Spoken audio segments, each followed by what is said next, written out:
we just hit stop record, start record again. So from our previous episode. But I'm going to try to refresh what we just talked about. So we talked about how Mother's Day started me feeling a little in threat mode.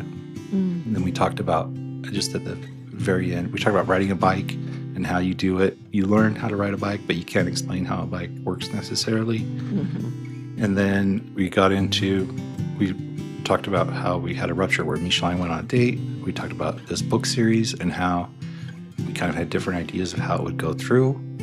And I said, I thought we would go chapter by chapter through the book. And I was so excited Mechelle was seeing me and how important this insight was. And Mechelle I felt she had taken it and went kind of a different direction. And we hadn't really communicated on that. She was being very decisive, getting stuff done.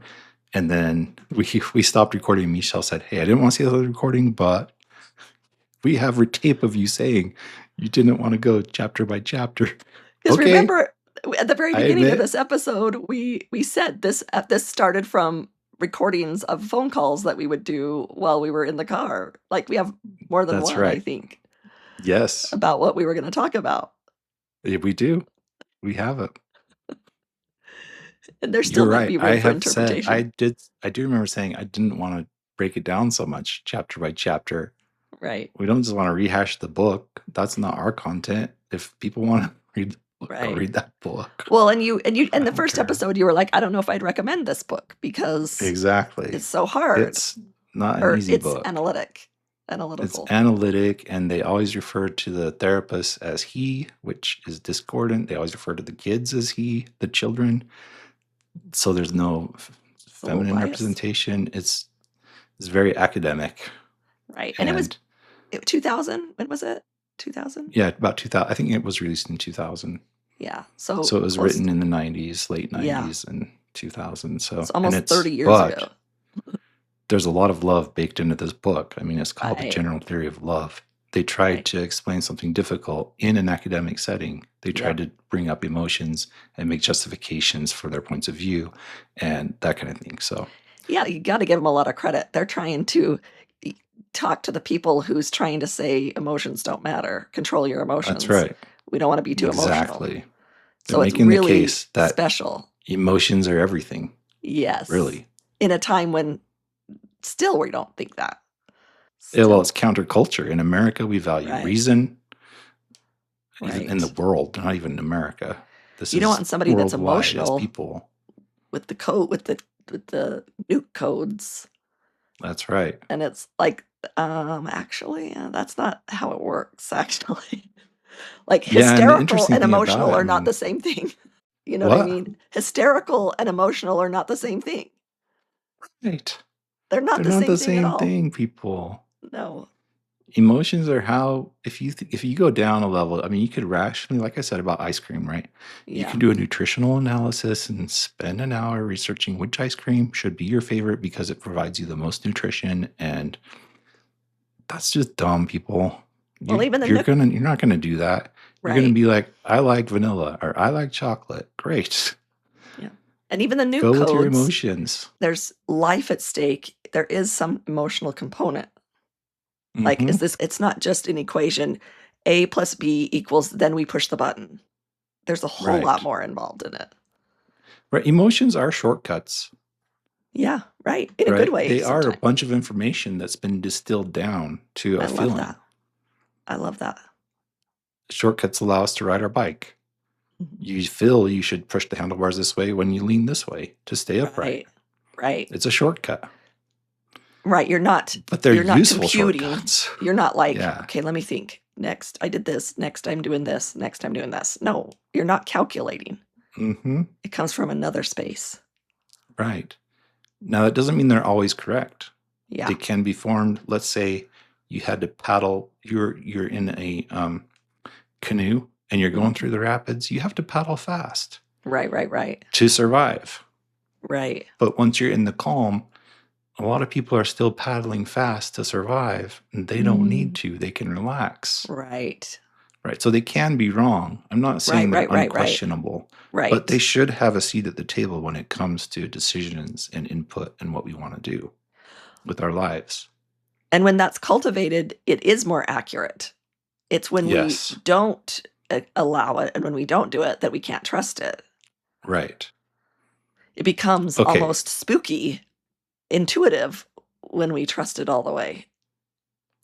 We can learn things that we can't explain, why we learn them and how we know Yes. them. I mean, you mentioned last episode you did this podcast with Marie about she was a nurse and she could see someone's liver telling her what was going on with them.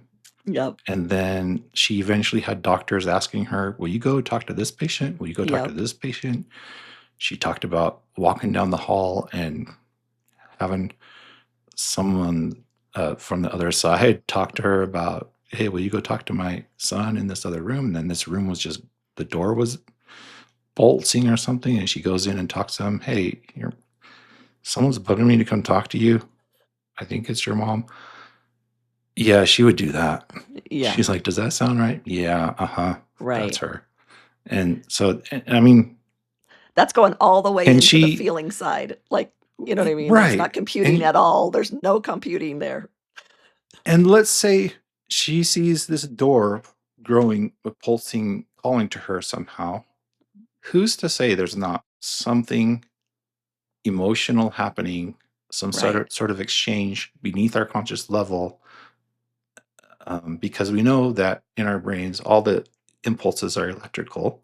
Mm-hmm. Electrical impulses, when they happen, they cause a magnetic current in the wires around them. They send out like radio wave signals, like energy. Mm-hmm. Who's to say she's not able to sense that somehow, that she's tuned in, her brain is, we have these mirror neurons, hers are ultra sensitive. Mm-hmm. You know, things happen we can't explain. Right. There was a really I'm saying they're not invalid because we can't explain them. That's all I'm saying. Right.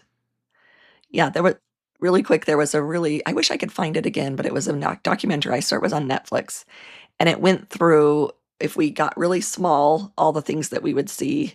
If we got really big, all the things that we'd see. If we got, if we looked at color, all the things we'd see. If we looked at heat, all the things we'd see. It just made this case for like, there is so much going on in the world that we cannot see that is affecting our world. And of course, I'm like eating that up because I'm like, yes, because I'm coming across people that can look and talking to someone's liver, and my mind's kind of blown because I'm like, what? And I mean, I don't just say yes. I'm skeptical first too. I'm like, I just want to go back to the way I was. Like all the stuff that you were going through religiously, I was going through the dynamics of the world that I knew. I wasn't just drinking the Kool-Aid, but at the same time, it was like, oh my gosh, like there's more here. Yeah. Like all of a sudden my extrasensory opened up and it was like, well, you remember that time when you were a kid and do you remember this? And it was like, that's that. What do I do with that? It was years of uncertainty and like really wanting to crawl back in the hole if I really had my choice, but knowing that wasn't going to last. I could either do it now or later. Right. But honestly, I was kicking and screaming. I really was inside. I was like, I just want to go back to my Newtonian way of living, honestly. Right. I did. Oh, red pill, red pill, blue pill? Yes. You wanted the blue pill. I did. Let's just go back. Let's just go back. And I'd already taken the red pill, so what do you do there? This was our rupture. We're talking about, when we talk about rupture ever after, this was our rupture. To some people, it might not be that big a deal. For sure. Faith crisis from one person and the other person doesn't have it. Okay. Right. For us, it was huge. Right. It was catastrophic. There couldn't be something any huger. Right. It would have been better if one of us had died. We'd had less pain, probably, overall. Different kind of pain, like suffering and fondness versus threat and anger, whatever. You know what I mean? Like resentment, I would rather, contempt. It was like, it wasn't like I would wish you were dead, but it was more like, grief and like remembering the good times and crying because they're gone would have been preferable to the feelings we had. Right. And I I read this book one time and said like, hey, if you are in the hospital because you're dehydrated and you're put in a room with someone who has a broken leg, you don't Yeah. compare. You're Right. both suffering Mm-hmm. and you don't really compare. So for ours, it was this religious thing. For other people, it's maybe a betrayal trauma. Mm-hmm. It's something else. I'm A guarantee yours health is issue. different, Right. but Right. we're all unique. But the dynamics underneath apply. The Right. emotions apply. Right. So that was a huge rupture. But there are also this rupture we had. It was not that level of rupture For sure. because even a rupture can be like you saying, keep your Right. don't Can sit you? on the bed when you Yeah. put Can you on not your sit on the socks. bed? Yeah. Yeah. Right. And you get it out. You have this roar and you're done. It could be like that. Right. It could be just a miss in communication. Yeah. Like you asked, or a forgetfulness. Like you asked me to pick up garlic at the store and I forgot. Yeah. And that's a little rupture. Yeah. So some people call them micro ruptures and macro ruptures, but that doesn't really leave room for the rupture we had, which wasn't really micro because it went on a week or two. And it wasn't macro. It wasn't like the religious thing. It was a mid-level rupture. Right. It wasn't But like it was we weren't different this talking. time. Yeah. It wasn't Yeah. like we weren't talking. It wasn't No. like we're getting in bed at night and huffing and turning our backs to each other. And Right. it wasn't that. But there was like emotional pain. Like, I wish you saw me more. You Yeah. wish I saw you more. And Things weren't in flow. things were not in flow. I was in threat for a little bit. I was aware that was happening. You were very aware. But the difference this time was we know ruptures happen and we know we're going to get through them. We know that we love each other and we're going to work it out. Right. Like there was never any threat this time. Like our relationship is over. Are we ever going to get back to being close again? Yep. I'm never going to have intimacy with Mechelle again. No. Did you used to think that? Did you think, or were you just in the moment? Because yeah, I wouldn't say that I consciously thought that. Right. In the past.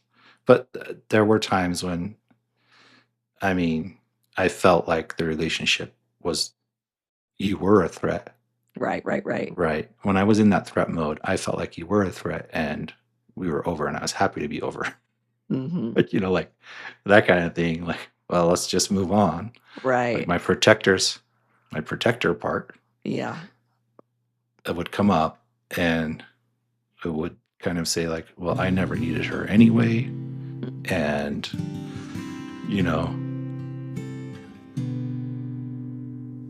the morning of Mother's Day, you were like, this is really clicked. Because a year ago at this time, even, it was that close. We sat on the couch at therapy and you're like, here's the thing. I hate Mother's Day. I hate Mother's Day. And, Jackie, okay. I so appreciate, she doesn't, what's that about? Like, it's like, okay. right. And if she hadn't have said, okay, like this is what we talked about last time with the Grand Canyon, by her saying, okay, I feel like that's how this could be different this year. Not like, let's fix that. That's wrong. We got to change that. It's more like, okay. So this year I had the realization yes. that I'd never took the opportunity to really spoil you on Mother's Day. Yeah. Yeah. Well, you just went, oh, it's really not that much effort to just make you what you want. It's like you couldn't even remember what you used to think. Thinking about it now, I'm not even sure I knew how to spoil you. Because I think that other part came in was always trying to not do it wrong. Yeah, I didn't have a part that was looking how to have fun and how to make this enjoyable and how to really treat you well. That part was too busy worrying about making sure I didn't mess up. I'm trying not to use swear words. Good job. I don't usually swear, but sometimes lately, sometimes I've just been like letting one fly here and there. So the beginning of Mother's Day, I was like, "Oh, we have made it." You were telling me this thing that was like something I have wanted to hear for decades. Not that you wanna spoil me, but that this is not so difficult Yeah. to, Yep. like, you're not a burden to me on Mother's Day. Like, Right. that's how it felt. It was like, "Okay, finally," 'cause I think it's okay for me to be a burden on 1 day a year. I think I could see how I might enjoy Yes. delighting you on Mother's Day, Yeah, like, this could be which kinda has fun, never actually. really crossed my mind before. Yes. And my ears were like, "La la la la la la la la," so, like, a huge milestone. Huge. This is like the opposite of the rupture moment for me, for Yeah. you to be It's able a to big understand deal. that. It was a big deal. Yeah. Yeah. Do you wanna talk about what changed? I can edit. I can edit. I'll just say I had an interaction with my family of origin Mm. that so our fields may be Yeah. intertwined. Mhm. And okay, so in the book, Yeah. there's a That's great. story that says if I say, like, to you, think about your dog named Fido, Mhm. and then later I say the word bone, you might think of a bone for a dog, Yeah. like a dog bone, Yeah. right? Mhm. That makes sense. They monitor your brain in this experiment and they see how quick you come up with an associative word. Mhm. And So if they and fed you with something before, it would come quicker? right. If they Yeah. fed you something before, the association would come quicker. I think maybe they weren't monitoring brain, but just how quick you responded with a similar word. Yeah, something like that. Yeah, I do remember So that. if I said something about think of your dog Fido, and then later say something that could be related to a dog, you might come up with bone quick. Mhm. Quicker. You're thinking about bone already because of Fido. So it kind of Right. makes you think of a dog bone and it comes up quick. But then Yeah. if I bring in the bank statement, that has nothing to do with the dog. It's going to take you longer before you come up with the word balance, Right, or some kind of related word. some kind of Yeah, related word. So it's kind of like right. priming the pump. Yep. Because then So you're gonna do some calculating there to like, okay, what's a closer where that other one is already it's kind of on deck. it's on deck, it's warmed up. Those neural Right. networks have some energy, some charge. They're Right. ready to respond because they've been primed. That's Okay. this association thing, and there's a lot of math behind it. Yeah, that makes It's sense. Hebbian theory, which was invented right after World War II, which is this machine learning. In the Mhm. book, in Theory of Love, they call it Hebbian learning, Mm. and that's what led to neural networks. And neural networks, they've found when they inspected the brain and how it actually works, that is how neural networks work. And all right, so And AI enough of now. that. Enough of that. Yeah, it's AI now. Yeah. It's So interesting. then they have adversarial neural networks where they set up one to fight with another, and then there's a central part that decides which one is more Right. persuasive and based on experience and Huh. all that. It gets deep, and if you want to geek out on it, this book, The General Theory of Love, has a really great explanation of it. And Mm. there's also a lot more. Just ask ChatGPT to explain like I'm five, neural networks and Hebbian learning, and you'll be Yeah. there. Okay. So my my limbic system had interaction with my family of origin limbic system, which Mhm. my family of origin limbic system functions differently than my current limbic system. And so it's kind of almost, and remember, our emotional limbic systems don't have a sense of time. Mhm. And so it's almost like it took me back to being 5 years old, Right. 2 years old. And I'm in a whole nother way of seeing the world and Yep. functioning because my um, particle field has been affected by the gravity of this other particle field, right? Yes. That's what we're talking about, this Yeah, that makes sense. Einsteinian theory. Yep, that makes sense. Yep. So therefore, I'm in a little bit of threat mode. And Friday night, I'm telling Michelle, hey, I'm worried I'm getting lost in this and this podcast series Right. in And a lot more in a tone words. that's a little sharp. Like it's Yes, a little I'm sharp. over pronunciating my Right. words as we're talking about it. You can And just it's tell like, I'm a little on edge. And yeah. Michelle, she doesn't explain exactly I'm over pronunciating, but she knows before I even know I'm doing it what's happened, what's going Yes. on. She's What been on alert all week because she's known this has happened already. Yeah, I know that you're not your full self. Not my full And we self. talked about it. You were like, "Hey, what I'm in it. Like what can I do, to get out Yeah, of we call them an this?" emotional flashback. I'm in a flashback. I know I'm Yeah. flashbacked.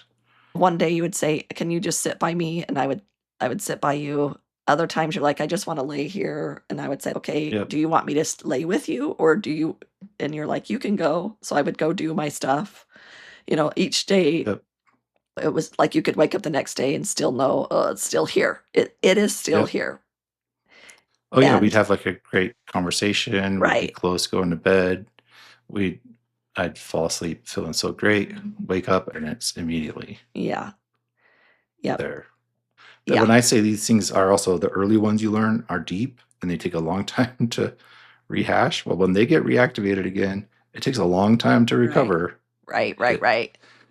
which Yeah. is what part of the problem is. Yeah, and people would recognize the way that you talk on this podcast most of the time, and even back in the day, you showed up more like this, where you're interacting back and forth and things like this. When there's this flashback, it's a different character. Things get very kind of extreme. There's like lots of nevers and always, or that's how I can tell. You say something to the effect that I am out to get you, or that I meant to You're do only treating something me to you. well because you want something from me. Right, like, there's like, I have, like, this You're feeling using of, me. like, I have been behind the scenes putting together this puzzle to get to this point, to have control over you and shut you out. I want to go crawl in a hole. I'm sorry, honey. But this is what fits into the story you were gonna tell. Yeah. Okay. I'm going to fight off these tears. And Oh, honey, I'm sorry. that's kind of bad. Yeah. Okay. Yeah. It'll be It's good to bad talk to about this call. 'cause you feel bad, you feel shame, or are you am I breaking the rules by bringing it up? I don't know right now. Okay. And that's okay. Okay. I can't think about it because on my mind I have the story I want to tell. Okay. Because this is a great story. It is a great story. It illustrates it. So maybe we can rewatch this part together and or when you edit, then we can talk about it then. It's okay.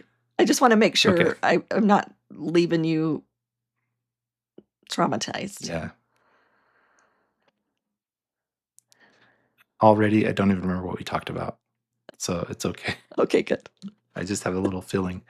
Okay, so on the story, this is Yeah. awesome. So we'd been in therapy like 3 or 4 years, Right. and something had come up, and we fought about it all day Saturday, or started Saturday night on our date. I don't Somehow even Saturday remember. we were Yeah. having this fight, and Yeah. we fought. And we weren't like yelling at each other, but we were Right. arguing our point. I was in this threat mode. Right. We were fighting until like 4 in the morning, I think. Well, 2, 4, when? I was asleep. You left, and I was asleep and then Oh, woke you were up. out already. Yeah, it's like, so when I woke up, you were gone, and I was like, "Okay, we're" I couldn't sleep. I was so mad. So I got in the car and I drove away from the house and I was just pissed off and Were you in the angry. car? And Were you in the car? I don't even yeah, it was because during that time, you would get on your little motorcycle in the 2 in the morning and go for a ride, like, you were or processing. bicycle, the e-bike. Yeah, you were Yep. processing. I'd go on a 20-mile bike ride in the middle of the night.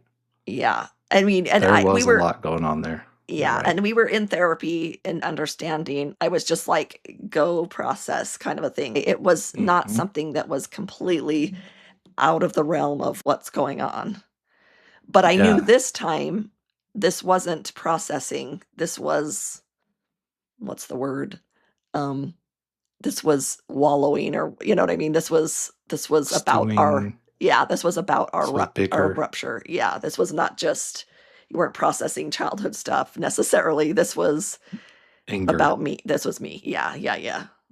So Yeah. yeah, so I wake up and you're not in bed. So I think I left at like 4 in the morning.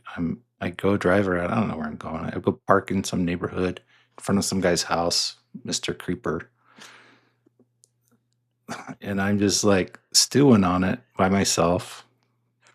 I may have been listening to music or probably listen to music like rage music, Mhm. maybe something heavy metal. Yeah. I don't know if I had my therapy playlist at the time. Right. But I was not in a good spot where I would have turned on my therapy playlist. Right. Music does talk to my emotions, but in this case, I was using them to maybe build up my rage and Mhm. feel it, which isn't necessarily a bad thing. Mhm. Would you say you were like, "And then she did this, and I remember that time." Was it building, or were you what Yeah, was it? because when I get in this state, I mean, all the good stuff, you haven't done a single good thing in our entire marriage when I'm in this state. Those neural networks, those memories are not accessible to me at all. And you're And the remembering only all the thing that bad has stuff. weight is the threat stuff, the Yes. bad stuff, because Right. I'm in survival mode, Right. right? My heart's beating, my chest is tight, Yeah. all my muscles are tight, ready for a Right. fight. And And Michelle calls me, and I think, okay, here we go. I'm going to get yelled at now. We're going to keep fighting. And that's not what happened. yeah. What did you say to me? I think I was like, "Are you okay?" And you probably were like, "Yeah," or something like that. I don't know. I don't know. Yeah, I'm alive. What? Yeah. Yeah, with that tone. And I Uh-huh. was and I said something like, "Look, we've been married 27 years." Because I had been in therapy too, and understanding this other dynamic, I could come from a different place because I would have been in it too. I would have been like, "Just stop," I mean, I would have been I don't I think I could have gone to sleep, you know what I mean? Because I don't know sometimes Mm-hmm. when you're in the threat mode, um, Yeah. but because of my experience with therapy and being able to see the dynamics of how things were working, Yep. I was able to say this, and yeah, what did I say? Because it was You said, "Hey, Monty, I love you. I'm not going anywhere. We've been married for 27 years yeah, and we've been through some stuff. This is not that stuff. right, I'm not going anywhere. We're just being together. Will you please just come home?" yeah, And I said, I thought about it and I thought, okay, how can I argue with that? yeah, What am I going to fight? I wanted to fight, yeah, but it just totally disarmed me. yeah, And so I said, okay, I'll come home. and I think for me, I And I was like, felt stupid for having left in the first place at that point. "Well, that was bonus." No, I'm just kidding. That wasn't like, Hey, it when wasn't like you're brilliant, I and you were wasn't trying to brilliant. be I don't know if I was necessarily trying to be saintly. It was more just like, I got nothing. Like, I understood that I am not a party to what's going on inside of you, and therefore, I'm not gonna try and fight the dragon, like, will you Hey, just come I home? loved that kind of feeling stupid. If I could feel stupid like that all the time, I would take it. It's so delicious to me Yeah. to feel stupid and loved. Like, ooh, I Well, could get in like, a fight with you right now just to just to have do that it. feeling again, just Just to for do you it. to say, I still love you. Yeah. Right. And But that need is Grand Canyon for you. oh, yeah, Grand Yeah. Canyon. Yeah. It's survival. It's really important. And I remember the next morning. So I Yeah. came home. Yeah. The next morning, we wake up. together.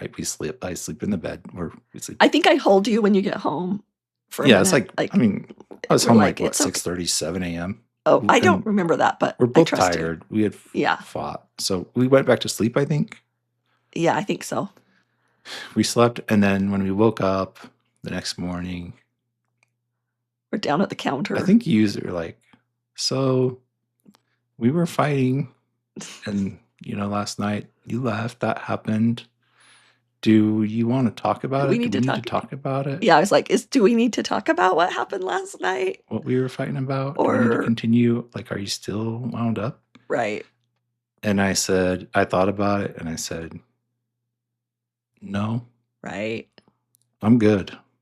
Right. And you said, you're like, I'm good too. Okay.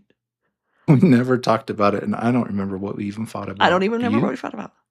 No, because that's the thing is like I had enough learning to go, this isn't about what we're fighting about. So we're going to sit here and argue about the things in front of us, and that's not what's happening at all. That is, I feel that in myself, and I know that in you. We are actually not fighting about whatever the topic is. That's right. There's something under the surface. Yes. Below our conscious level. Right. There's a need. Mm-hmm. Down deep. Jackie has that thing. Let's go one layer deeper. Yeah. So in our Rupture class Yep. that I created, it talks about there's 3 levels. It walks you right through. There's the level of the action, the behavior, and then feeling, and then the need. And those are happening on that neural network. Like those are happening under the surface. That's what's going on. And so this is helping to bring that to the surface to say, okay, this is what's happening in your dynamic and showing up, because like I'm having all my stuff from every moment of my life backwards. I'm not having Monty's. Right. Yep. I'm having mine. And so what's threatful to me is going to be different than what's threatful. So like Monty, when you just said, I would like to have a fight with you just so you could say, hey, I love you. I care about you. Like that there's a need there. After 27 years. Yes. Like this, you want me, and I would say maybe even need that reassurance. Yeah. I do not, but I have other needs. I have, hey, let's not flip upside down really quick. Because in my house, again, my parents fought. And so you'd be going along and all of a sudden they're in a fight and it's like abrupt. And it was like flipping the switch. Everything was good, and all of a sudden there's a fight. Yeah, and it's like it was jarring. And so when you do something jarring, it triggers my stuff, and then I'm not able to listen exactly what. And that's the hard part, is it's so far under the surface. What I'm describing to you doesn't feel justified. The words don't put it to justice. It's like this flip of a switch when it's like we're going this way, and then all of a sudden, and that's what happened on last Friday for me. I'm trying to think. Yeah. We're like, hey, let's go to this restaurant. Like, I'm thinking this is good. And I'm proud of myself because I have been so patient all week long. And I've dealt with my feelings of like, right when my Mother's Day was getting fixed, then the flip gets, you know what I mean? Like, I didn't bring that to you because you were not in a state to experience that. And so I'm feeling. You also had a big week. You had an event you're doing yourself. Yes, I had a big week, and it was, and yeah. And so I was having all these feelings. Take a breath and reconnect on our date. Yeah. Yeah. And I was feeling proud of myself, of us. I was feeling like we were on the upswing, and then it was like, oh, gut punch. And then I'm like going, okay, now we've got to go to this event, and she'll know if I walk in the door, she'll know, because she's one of those people that can like, what's going on with you? And so I'm like, I didn't want to distract her because she's done that before. I've walked in the door and she's like, what happened? And it was like, what? So I'm like I'm going, trying to "Oh, hide that. yes, I'm trying to, like, I'm not here to talk about that because we got a group of people here, or whatever." Yeah. And so I was super stressed walking in there. I didn't know what this was about. I didn't know what was going to happen. So Yeah. that's real life, people. It's real life. It's real life. Yep, it's real life. So, but I remember, Friday night we had our thing. Was it Saturday or did it take until Sunday that we had our longer conversation about it? Do you remember?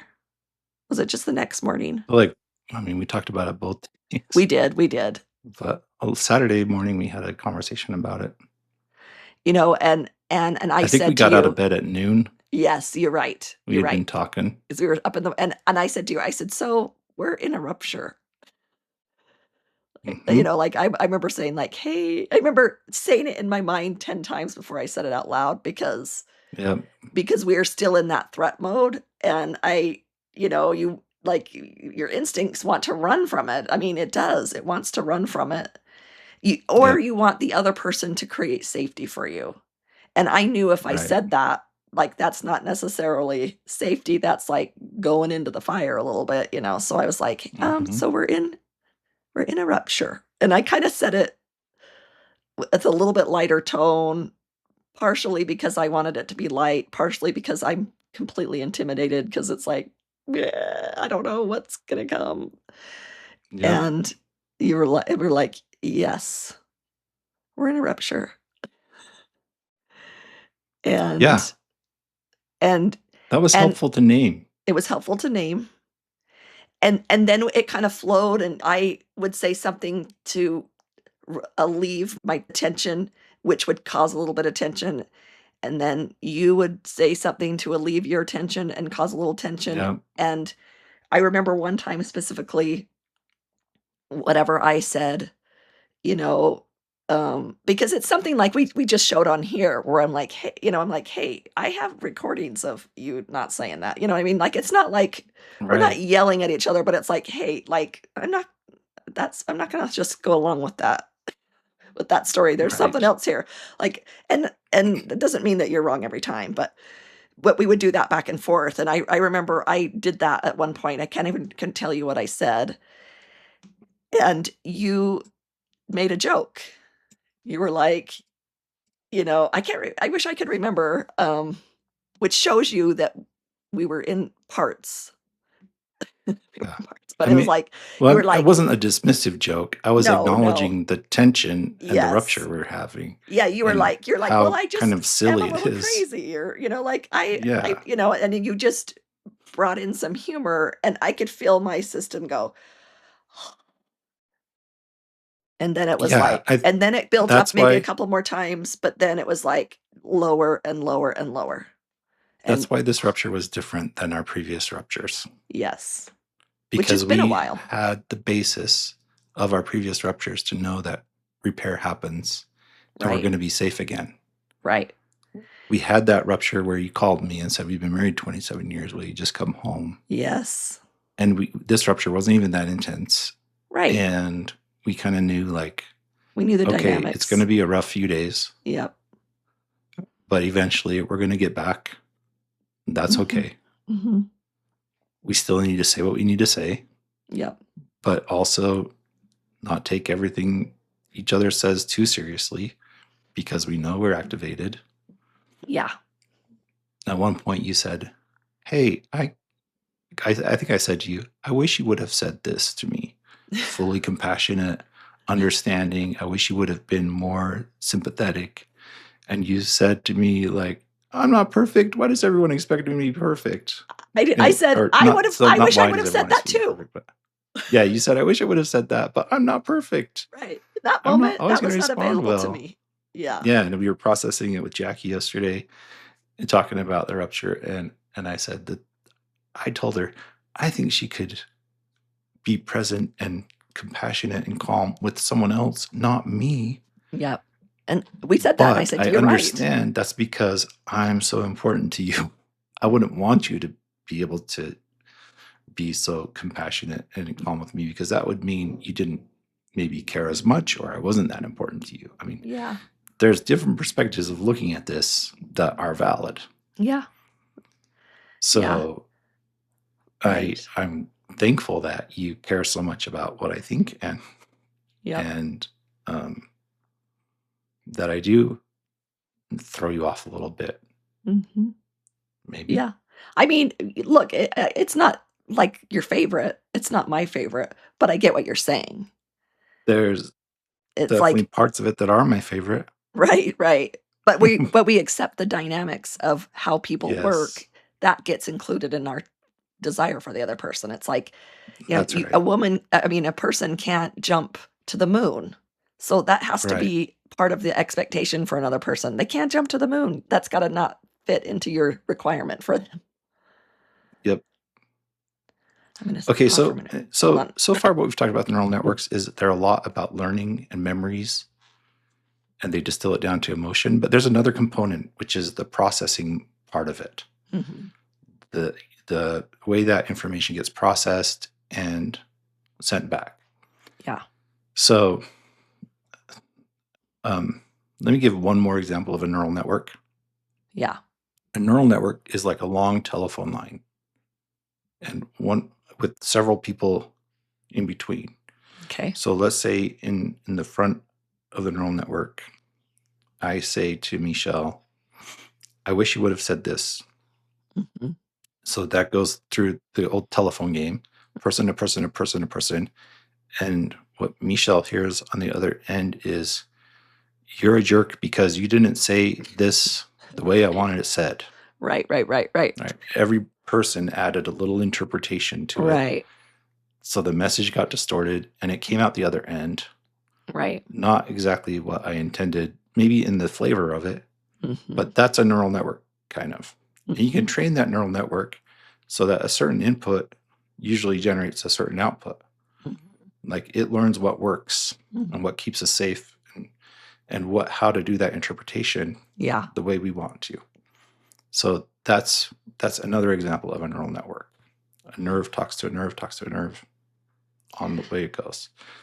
Yeah, and I remember in this rupture when we were still in a little bit of it trying because you were like, I needed you to say this, this, and this. We're still kind of tense at that moment. I'm like, listen, do you want me to remember to say it next time because I'm afraid of this moment? Or do you want me to understand it in from the compassionate way? Those are two different things because I need this from you. And it was like, okay, I can show up that way, disciplined into it. Mm-hmm. And I don't know if you're gonna receive it as this loving, kind person, because how you're asking me in this moment to show up is the socks, like, "You better Yeah, never you're sit saying on the like, thing again." should I write this down as a rule so I can make sure I obey you and I Yes, don't get in trouble? right, Or do you want me to think about this like, how can I have compassion and love and care? right. Because it Right. feels in the moment it does feel in that moment like, "I just need you to do this." I get it, you know what I mean? Like, That's what I I want to really need scream. yeah, Yeah. I need you to do this, but that need is very complex. Very complex. Yep. And I will say, really under the surface, completely, all the people that are changing it a little bit are a lot of times parents, authority figures back in the day. Those early learnings, those early Right. neural networks that got created. Yes. And so Okay. needing it done is that. Yeah. That's right. What did I respond with? How did I answer what I wanted you to do? Compassionate or trained? Well, it was funny because it was getting a little heated and I'm like, "I'm trying to tell you. I'm not trying to Yep. argue with you, but I'm trying to tell you, do you want me to show up relationally with this information you're giving me, or do you want me to just be disciplined and understand it?" And Right. you went I think it felt like oh, it felt like it Oh, was what like, am I doing? right, you adjusted. You were Yeah. like, "Okay, Mm. right." You Good came on me. online Pat a on the little bit. back. Yeah, yeah, yeah. Yeah. You came online a little bit and went like, "Okay, right, that's true.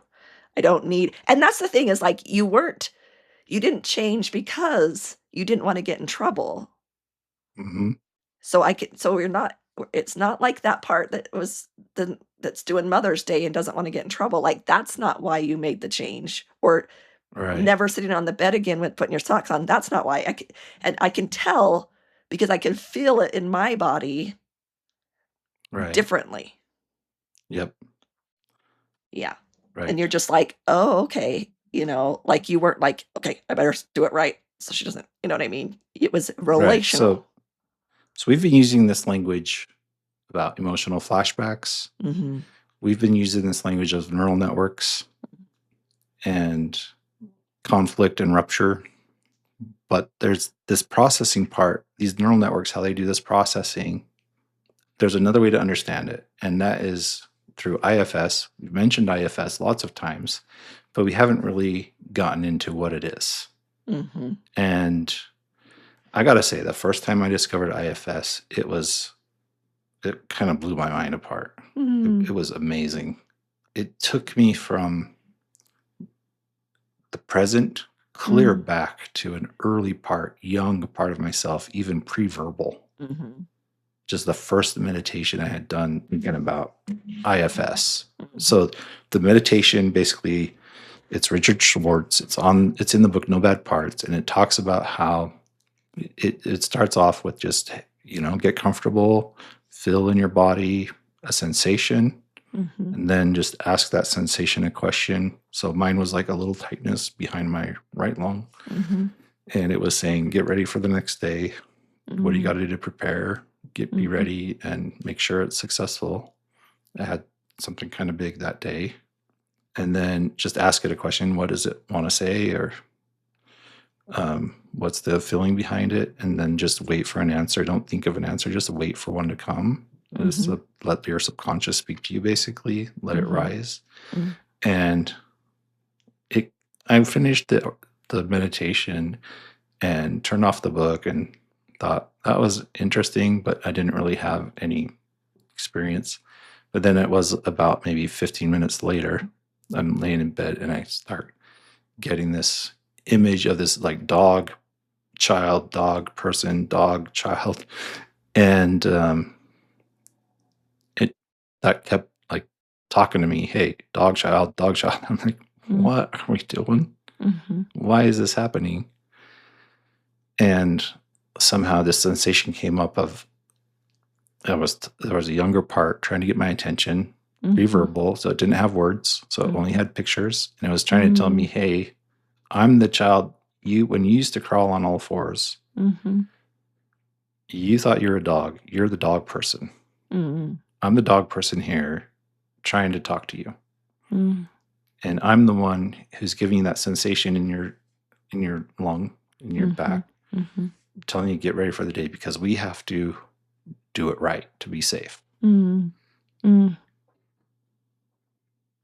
And that wasn't just enlightenment, that was Mm. kind of a deep understanding that of how these early things happened to me. So IFS to me was super important. Mhm. And um it it, I don't know how to describe how influential it has been on me, but Mhm. I almost am able to be a little more spiritual Mhm. because of my interaction with IFS because it's extremely healing. So Mhm. that's IFS, my experiential involvement with it at first. So your memory, there's always been a story about you crawling on all fours, that you were little and you Yep. crawled differently, like it was Yeah. And differently, I don't remember, and I don't have any video that I've seen of it, right? but it was just, they just said, my parents would just say, yeah, when you were little, you would just crawl on all fours, your hands Yeah. and feet. Yeah, I think there's one picture of it, but and in that moment, there was some understanding that it was like that young version of you had observed Hmm. that the pets got certain care They're treated well. Yeah. and that there They was get on some love, like they level. get petted. Yes, They're wanted and right. enjoyed. And on some Yeah. level where, yeah, you weren't cognitively computing an idea and came up with this idea. It was like you Right. described in the last episode, it was like, "I will pretend like I'm the dog. Yeah. I mean, it's a genius move Right. to try and get your needs met. Yeah, And there was probably some need I had that wasn't getting met by my parents because a million they reasons. had other stuff going on. And I remember when you telling that story, there was an additional part that came up, not part in parts work, but a part of the story of the memory I meant Thanks for in. clarifying. Yeah, thank you. But you remembered when your dog died. Yeah. Yeah. And That's right. that had to have been disorienting. Like, what do I do now? Yeah. That maybe has some more exploration to it. I don't know. Yeah, I got hit by a car. It was a rough day.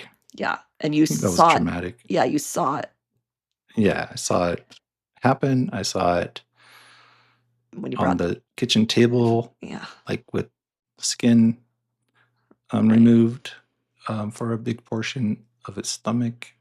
And yeah, I remember.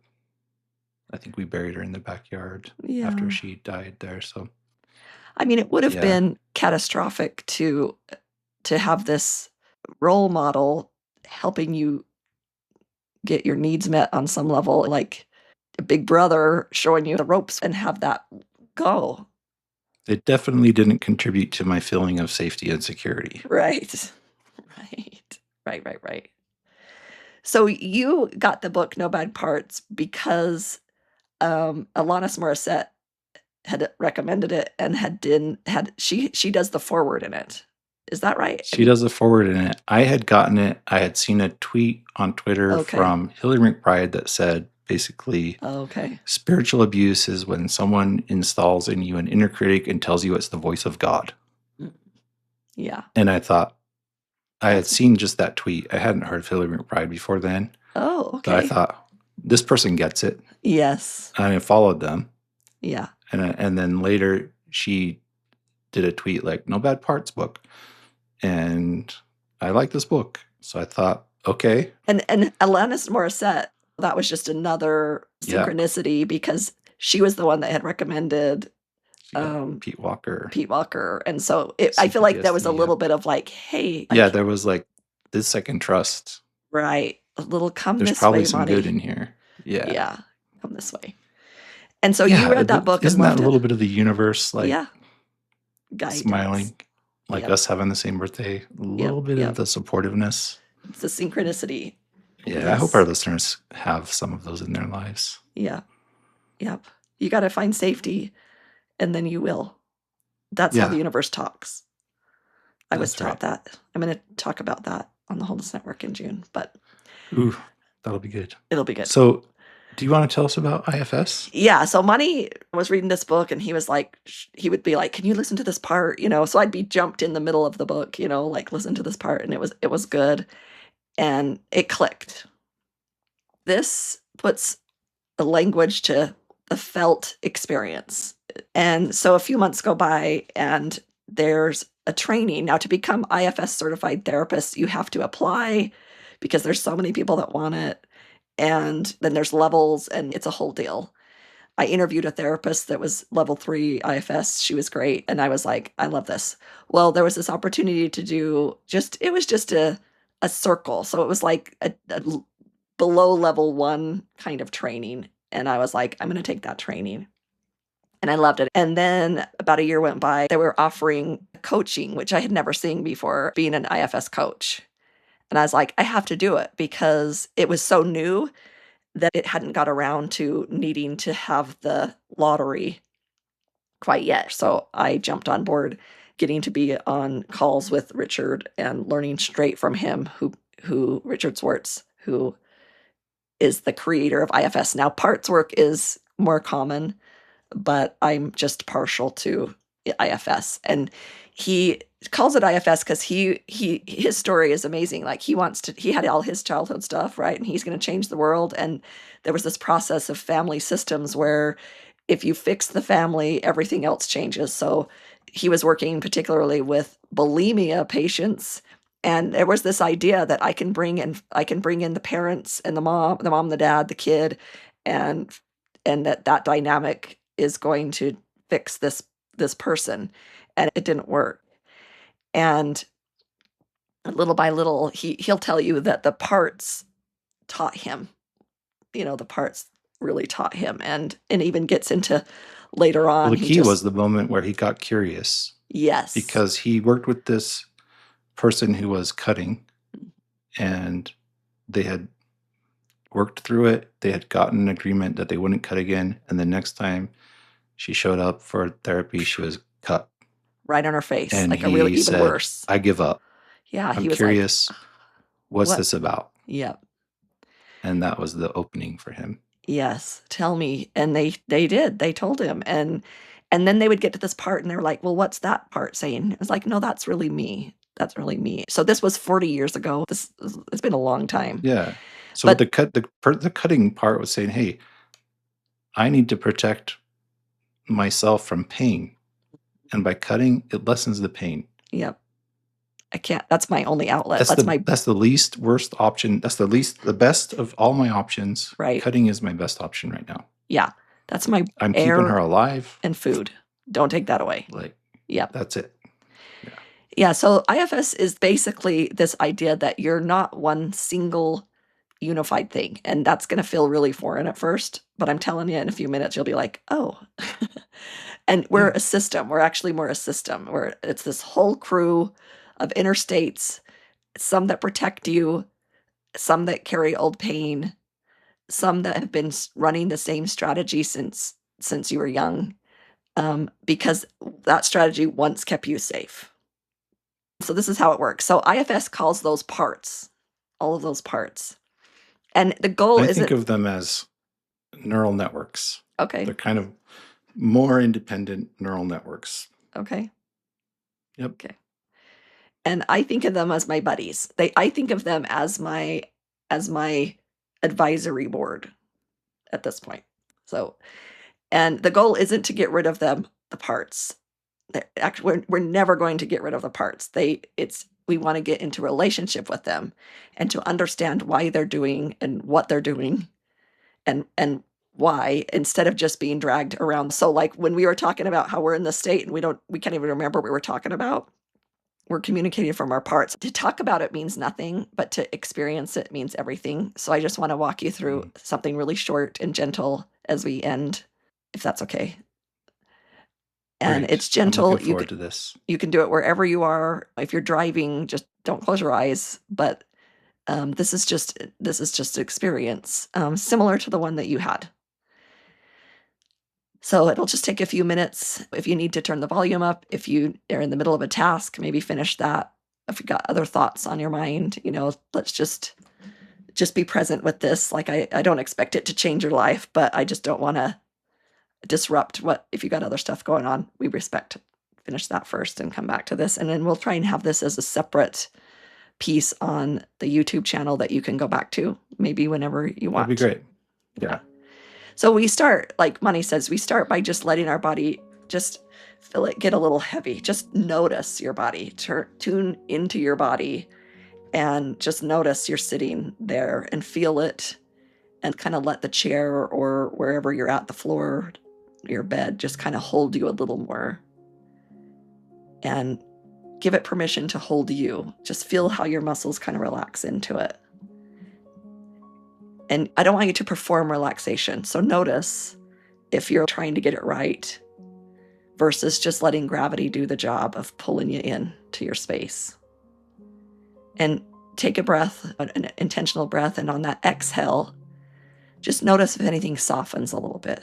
If you can just soften in and relax a little bit more. And I just want you to bring into your mind a pattern that keeps showing up in your life.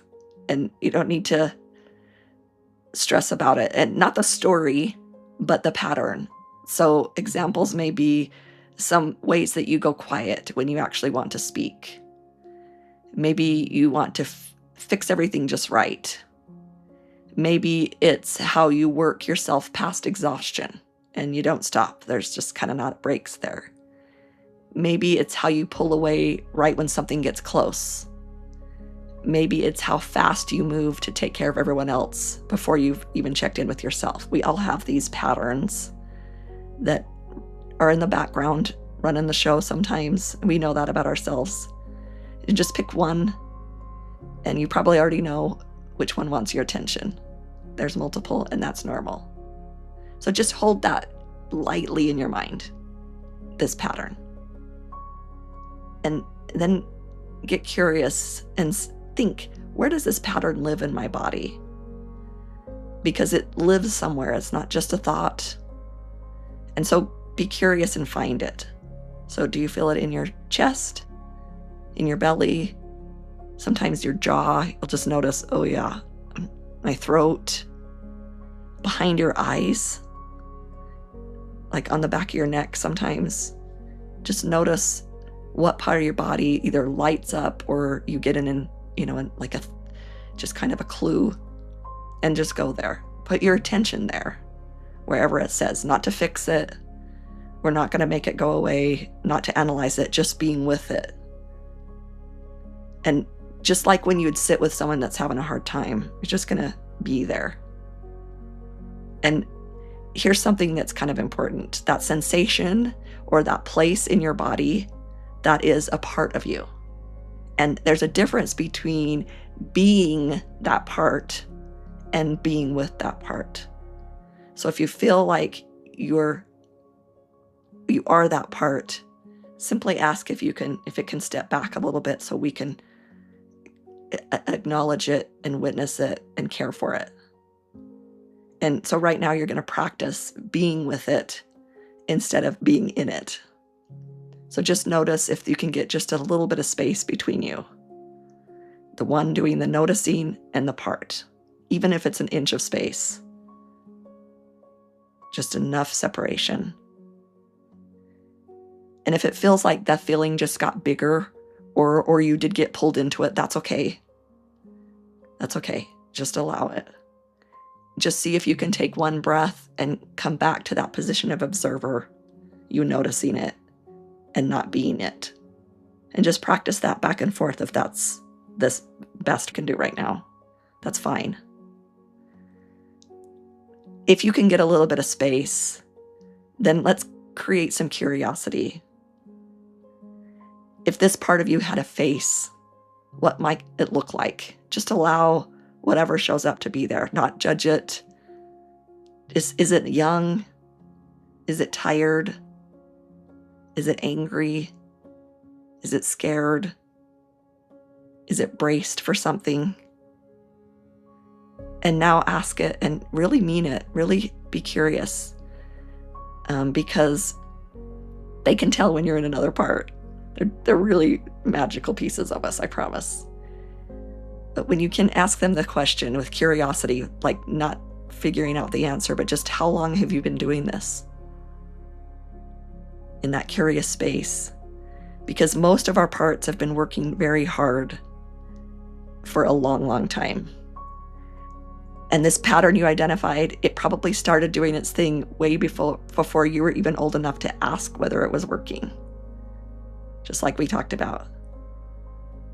It's instinctual almost, because it was trying to protect you from something, real or not. And it still is. So the next question, what are you afraid would happen if you stopped doing that? You might get an answer. You might get an image. You might get a feeling.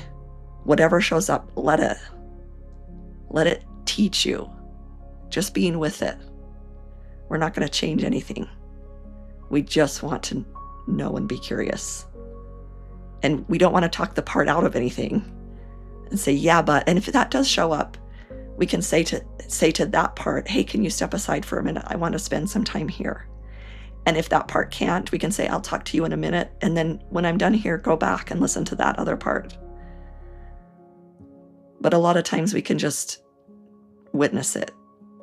We don't need to reassure it that anything's different now or talk it out of that feeling. We don't want to problem solve. We just want to let that part know, I'm listening. I see you. And if you could say one thing to this part, not to fix it, to just acknowledge it, what would that be? Maybe it's, I see how hard you've been working. Maybe it's, I didn't know you were this tired. Maybe it's, I'm here. And notice in your body what happens when you offer that.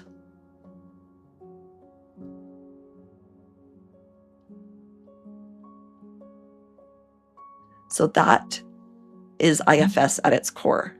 Not fixing your parts, not getting rid of them, getting into relationship with them. Those of us that want to grab some tractors and create a Grand Canyon, this is going to feel slow. This is going to feel a little awkward to just be with it and notice it and allow it to be true. But that's what that would ideally have been how we were grown up. Observing it, allowing it to learn, allowing it to be. And so we're not fixing parts. Again, we're not getting rid of parts. I don't know about you, but when I work on parts work, I can tell some of my parts are like, don't you mess with me, because I'm serious about this. And that's right. We want them to know we're not getting rid of them.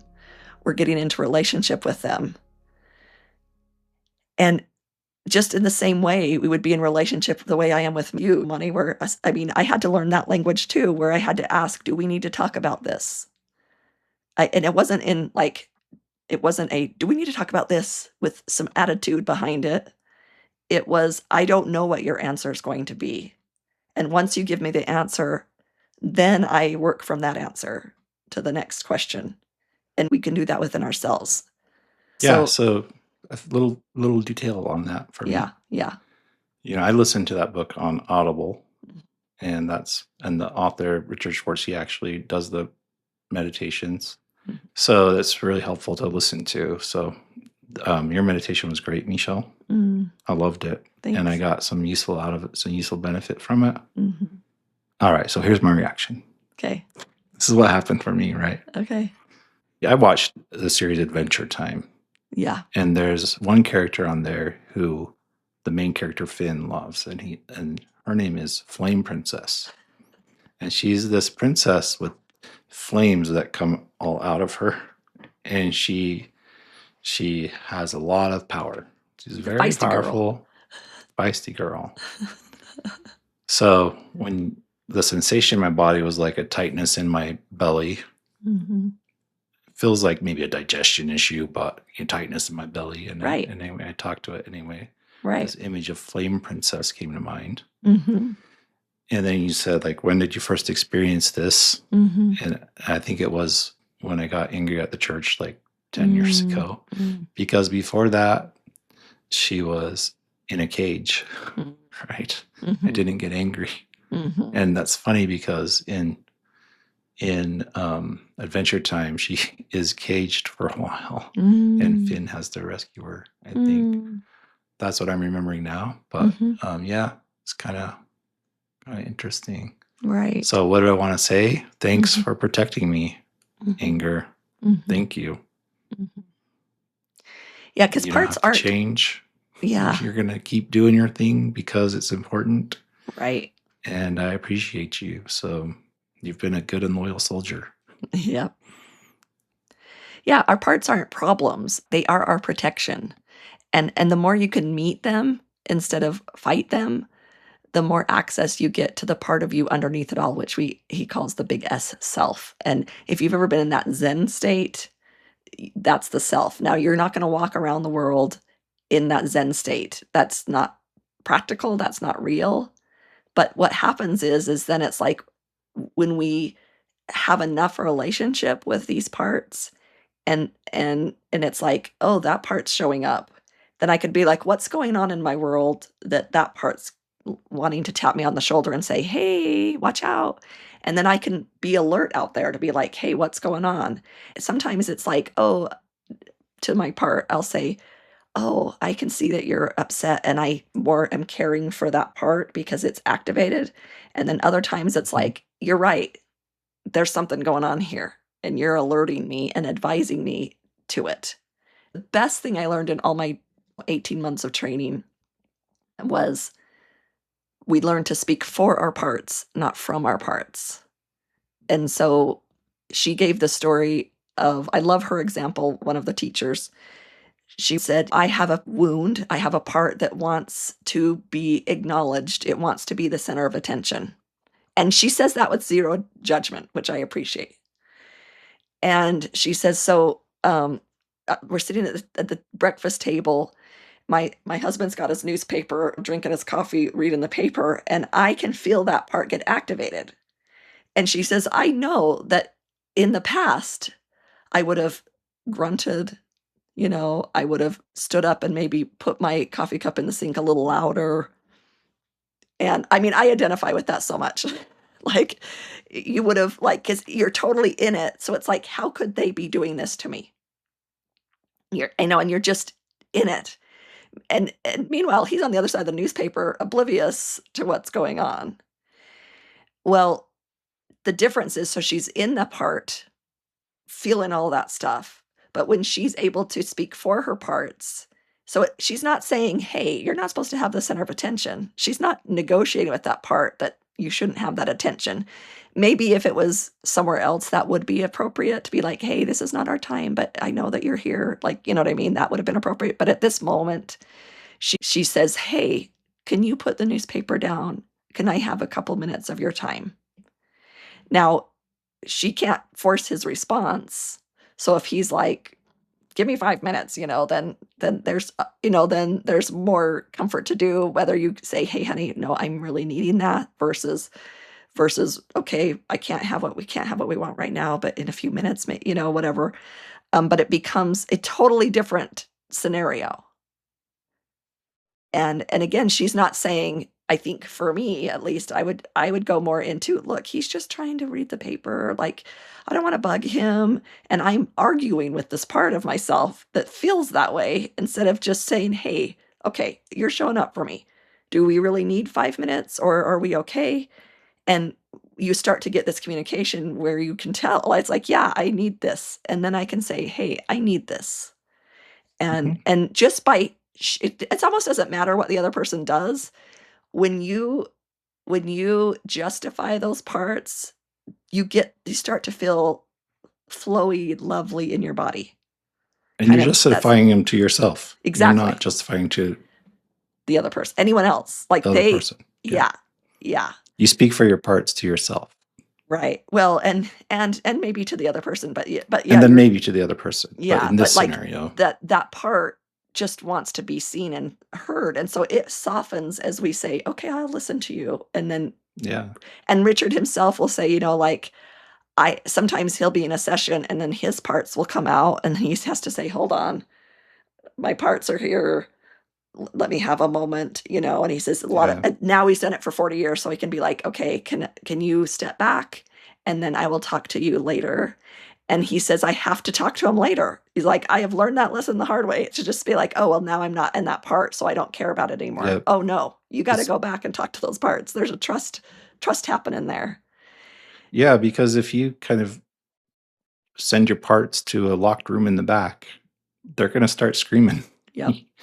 Yep. They're going to get louder, and Yep. you're going to have anxiety, and you're going to get an overreaction. They're going to not let it go because their job is important, Mm-hmm. and we need to listen to our parts. Yep.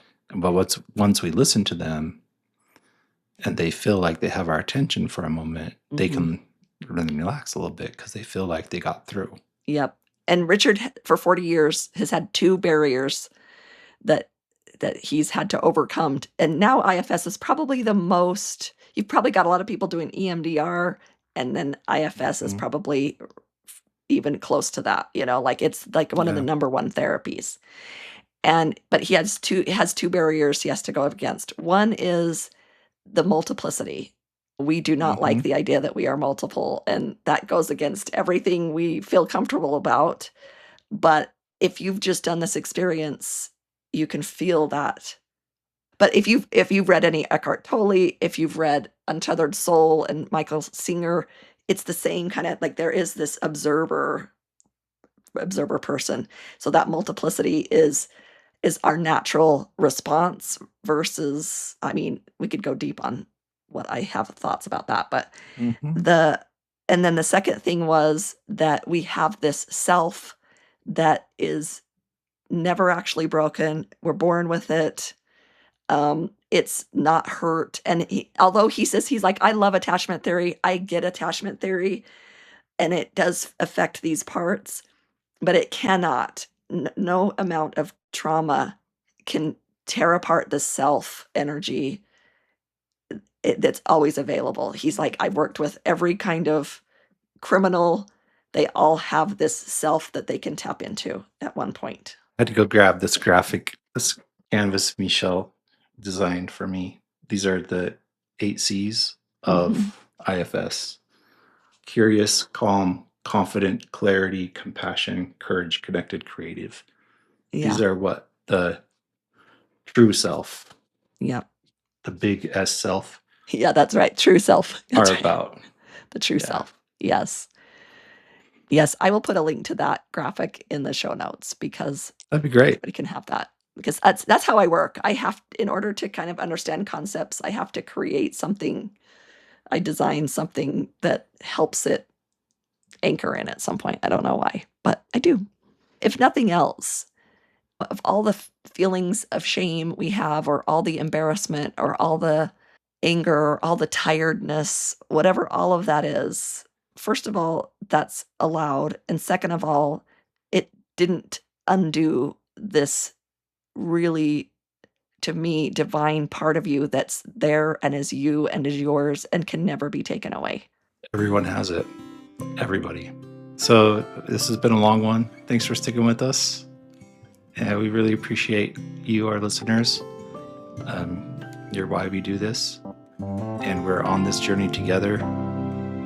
Some of us may be a little further ahead, some of us further behind. And that's okay.